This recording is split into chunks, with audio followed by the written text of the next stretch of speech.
Hello, I wanted to record a video about rotational kinematics so you can get an idea how to solve rotational kinematics problems and how to relate those to linear velocity and acceleration. So let's go ahead and get started. The problem that I chose to do today is 1628. And it states the radius of gear A is RA equals 0.7 inches. So let's go ahead and start with our givens right away. Start up here just listing our givens.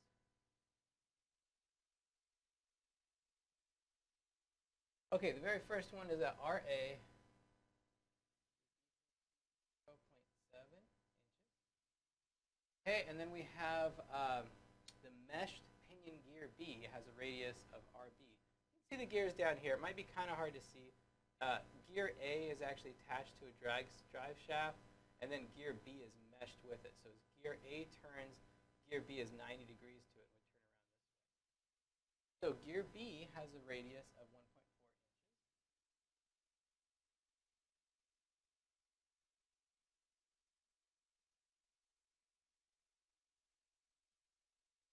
Determine the magnitudes of velocity and acceleration of a point P. You can see P down here on the propeller.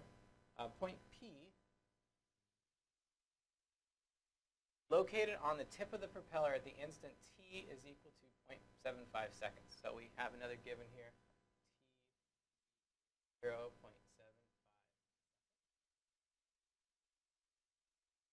The drive shaft rotates with an angular acceleration. A drive shaft is what is attached to A here, and it's rotating with an angular acceleration of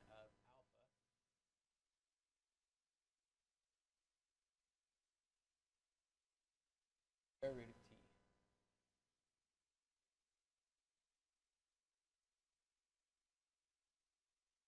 Okay, great. Where t is in seconds. The propeller is originally at rest. We need to put that up here too. So if the propeller is originally at rest, we're going to say that omega A and really omega B naught is equal to 0 radians per second.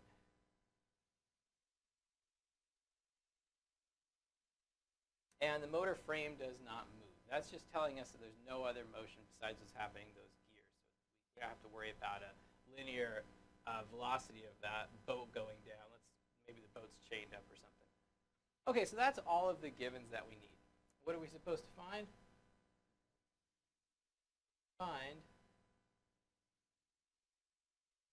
Well, it says it wants the velocity, magnitude of velocity of point P, and the magnitude of the acceleration of point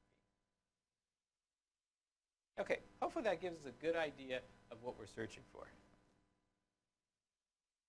So now I'm going to get rid of all that text. We have our givens up here, we have our finds, and we're going to jump right into this problem and start doing it. Let's make a plan for this problem. Let's go ahead and make a plan. And you notice that there's a couple different things going on. First off, we know quite a bit about A. We know its acceleration. It's given right here. We know its angular acceleration. That's how much the drive shaft up here is spinning with A. And we also know its initial angular velocity. So we know alpha A, or we can find it. We can find omega A at that time. And then with that information, we know that A is meshed with B. So we're going to have to use the geometry of A and B. So from these, we're going to go to omega B, or alpha B, and omega B. But that's still not the answers that we want. We're not looking for alpha and omega B. What we're really looking for is the velocity on the tip.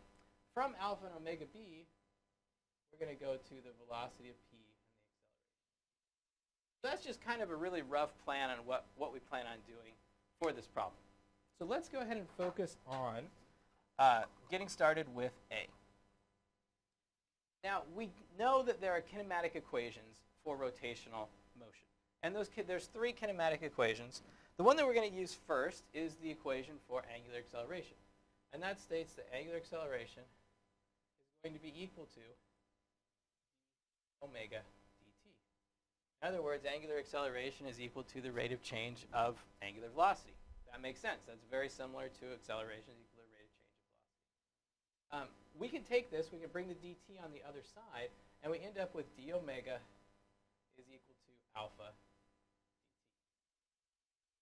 Okay, Okay, so d omega is equal to alpha dt. We have a d omega on one side, a dt on the other. We can go ahead and integrate both sides. The limits of integration depend on what we're integrating in terms of. We're integrating in terms of d omega. So we're going to start off with omega naught. This is going to be omega a naught. And it's going to go to omega. On the other side, I'm going to start at t equals 0 and go to t. Now all we have to do is plug in the equation that we're given for alpha and integrate. The equation we're given for alpha, they say it's the equation of the angular acceleration of the drive shaft. But you notice the drive shaft is connected directly to gear A. So A and the drive shaft have to have the same angular acceleration. Let's go ahead and solve this. On the left-hand side, we just get omega minus, or omega A minus omega A naught. Call this omega A just to differentiate it from omega B. And on the right-hand side, we're going to get it's equal to the integral from 0 to t of alpha, which is 300, times the square root of t. I'm just going to write that as t to the 1/2. Make it easier to integrate. dt. And that's going to be equal to 300 halves over. Okay, to divide by 3 halves, you invert it, multiply by 2/3, so this ends up being 200.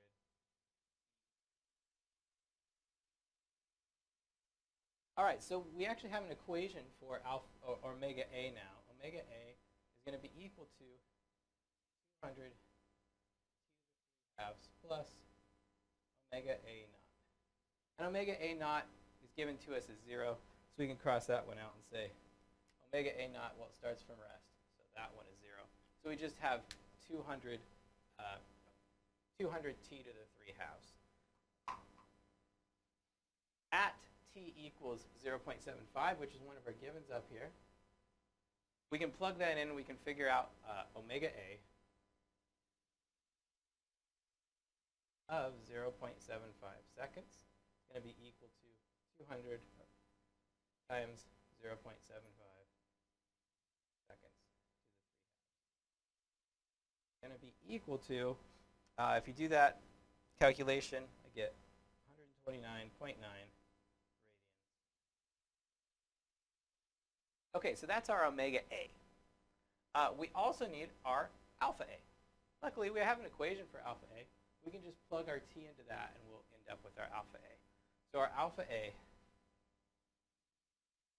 at 0.75 seconds, that's going to be equal to 300 times the square root of 0.75 seconds. To do that math, that ends up being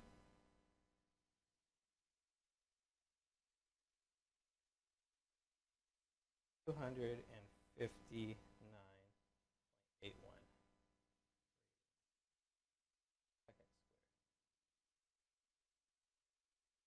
Okay, by using a kinematic analysis for rotational motion, we were able to find omega A, and we were able to find alpha A. We now have those two. Now what we need to figure out is what's happening with B. And the way we're going to do that is we're going to look up here, and we see that their A is actually meshed with B. So if I draw a picture of these, we have A spinning. A would kind of look like this.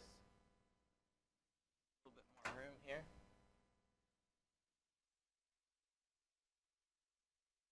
A would be a diagonal gear like this, and it would have a drive shaft. And that drive shaft would be spinning in some direction. Okay, then you would have B, which is going to be 90 degrees to that. It's going to look like this. And between those two, they're going to have teeth that are meshed. So between those two, those teeth are meshed together. So they have to move together. What we're going to think of is we're going to think of a little point right here. I'm actually going to call that point. That color didn't work very well. I'm going to call that point C. The little pink point, this is going to be point C. This is gear A, gear B. It looks like I drew them incorrectly because A is actually smaller than B, so I should have made B a little bit bigger. So let's do that.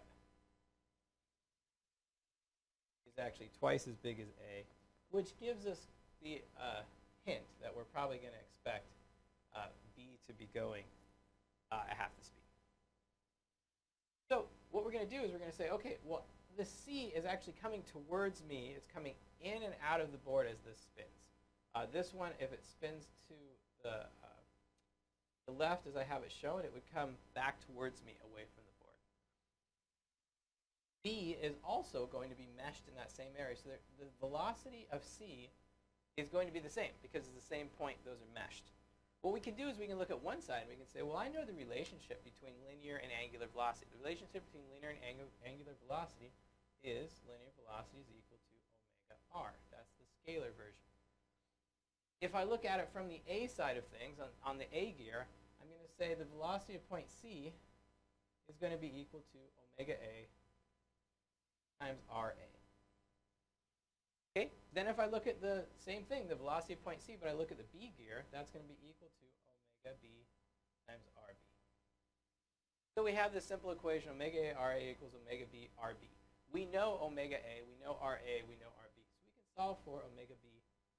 Omega B is going to be equal to omega A RA over RB, which in this case is going to be omega A, which we solved for as 129.9 radians per second.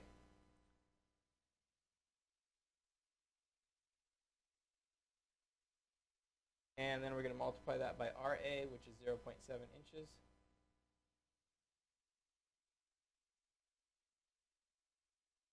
We're going to divide it by RB, which is 1.4. And you can see it just ends up being 129.9 divided by 2. So omega B is equal to 64.95.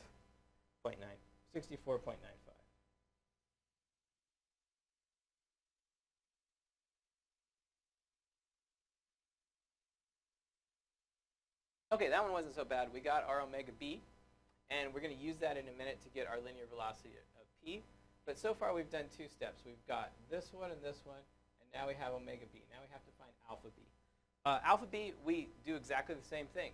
We say the tangential acceleration. Now, be clear that it's not the total acceleration, but the tangential acceleration of point C can be related to alpha times r. You can see that the equation is very similar. The tangential acceleration is equal to alpha times r, the angular acceleration times the radius. Now, we can use that from the A gear and the B gear, and of course, we're going to end up with the acceleration of A. The angular acceleration of A times the radius of A is equal to the angular acceleration of B times the radius of B. Solve for the angular acceleration of B.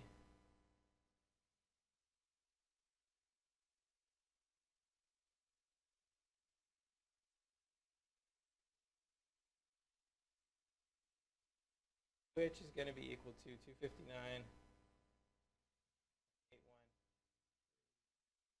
per second squared times 0.7 over 4. This is inches. This is inches. And we get radians per second squared, and it's just that divided by 2, which is 129.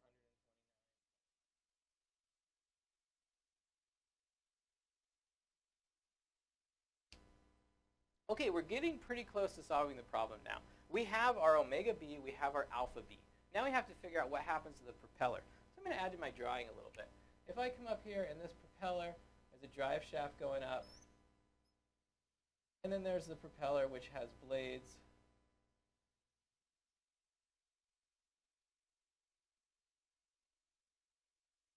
Really a lot like a propeller, doesn't it? Anyway, okay, so it has blades, and what we're really looking for is P, which is a point at the bottom of the blades. Now, it's pretty clear that we're just going to use these same equations where the linear velocity is going to be equal to omega times the radius for velocity. We'll do acceleration in a minute. So let's go over here, and we're going to say the velocity of point P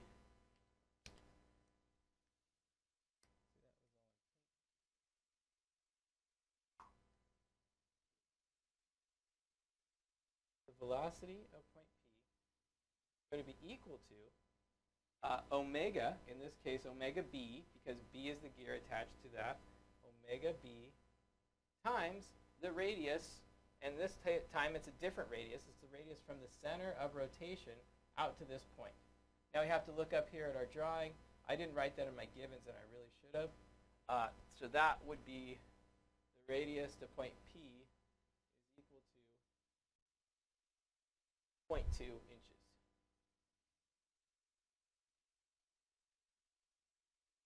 Okay, that's going to be equal to that times the radius to point P, which is going to be equal to WB. We solve for that, 64.95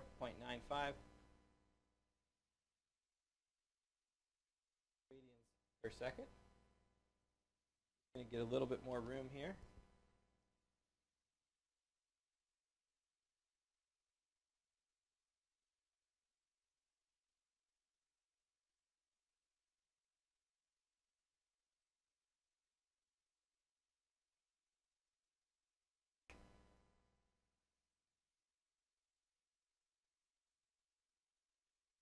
And then we multiply it by RP, which we could put in as 2.2 inches. But if you look at that, we're going to end up with inches per second. Typically, we report answers in feet per second. So let's go ahead and change it to feet per second. 2.2 inches times 1 foot for every 12 inches. Inches cancel. And we'll get feet per second.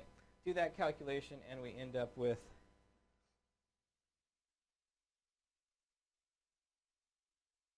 11.9 feet per second. That's one of our answers, so we're going to box it. Okay, the acceleration, we have to think about actually two components of acceleration. For velocity, there's only a tangential component of velocity, and that's just going to be omega r. But for acceleration, there's both a tangential and a normal component. The tangential component, as we have drawn earlier, tangential component is just going to be that angular acceleration times r. So that one we're going to solve in this exact same way. But we know there's also a normal component. If you remember, the equation for acceleration is acceleration as a vector is going to be equal to omega crossed with r plus omega cross r. Now that's the vector version. The scalar version, we can take both of those and we can say, well, this omega cross r is really just our AT. And the magnitude of that AT is equal to omega r. We know the direction because it's tangential. It's the same direction as velocity. So the scalar version says that AT is equal to alpha r. Alpha times r. That's not alpha sub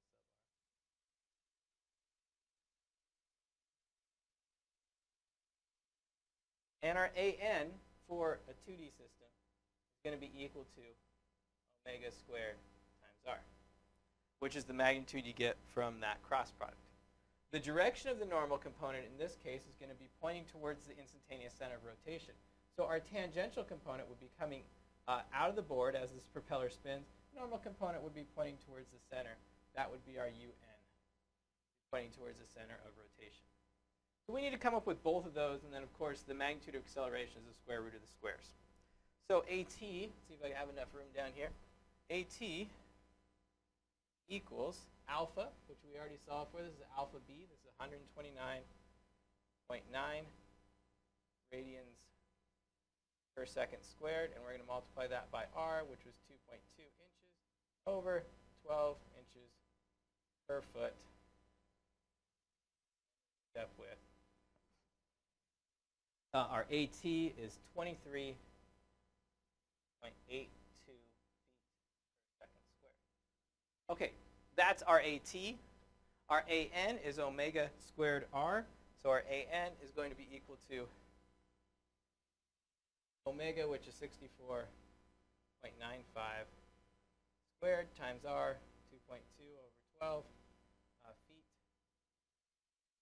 Up with 773.44 feet. Interestingly, and as you probably would have guessed, the component of normal acceleration is much higher than the component of tangential acceleration. The reason for that is the propeller is starting to spin faster, but the centripetal acceleration that it feels is a much higher component. Then we just go ahead and find the magnitude of acceleration, which is the square root of the squares. Square root of AT squared, which would be 23.82.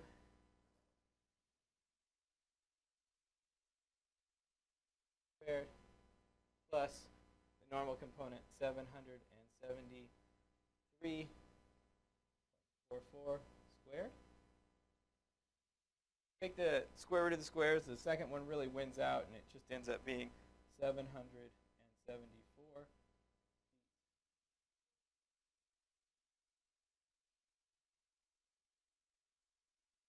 774 feet per second squared, which would end up being our acceleration.